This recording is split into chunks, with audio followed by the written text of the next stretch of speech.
বর্তমানে ঢাকা বাংলাদেশের রাজধানী হলেও ১০০ বছর আগে ঢাকা ছিল বেশ চকচকে সবুজ শ্যামলা বনে ভরা ঢাকা আজ কল্পনা করাও কঠিন। চলুন জেনে আসি ঢাকার বিভিন্ন জায়গার নামের নামকরণ কিভাবে তৈরি হয়েছিল। গুলিস্তান। গুলিস্তান বললে যে কেউ চিনবে এক নামে। এই এলাকার নাম বঙ্গবন্ধু এভিনিউ। গুলিস্তান নামের অর্থ হচ্ছে ফুলের বাগান। এক সময় এখানে অধিক পরিমাণে ফুলের বাগান ছিল, তাই এই নামটি দেয়া হয়েছিল।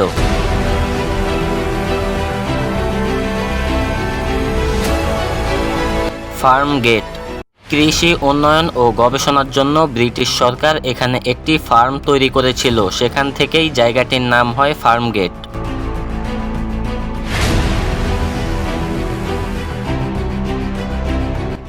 ধানমন্ডি। মন্ডি শব্দের আবিধানিক অর্থ হলো হাট বাজার। ব্রিটিশ শাসনামলে ঢাকায় যে জায়গায় সবচেয়ে বড় ধানের হাট বসত সেই জায়গাকে স্থানীয়রা ধানমন্ডি বলেই ডাকত।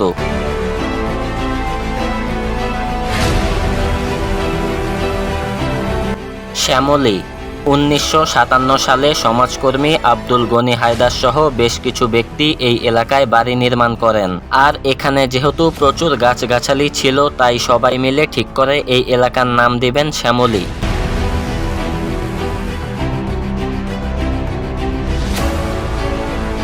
শাহবাগ।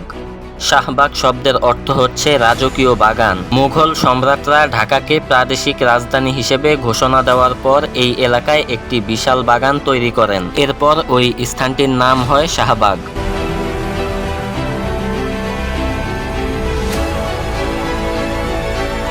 কাকরাইল। ১৯ দশকের শেষের দিকে ঢাকায় কমিশনার হিসেবে দায়িত্ব পালন করেছিলেন মিস্টার ককরেল। তাকে সম্মান জানিয়ে এই রাস্তার নামকরণ করা হয়। পরে বাঙালি ককরেল থেকে নাম দিয়েছে কাকরাইল।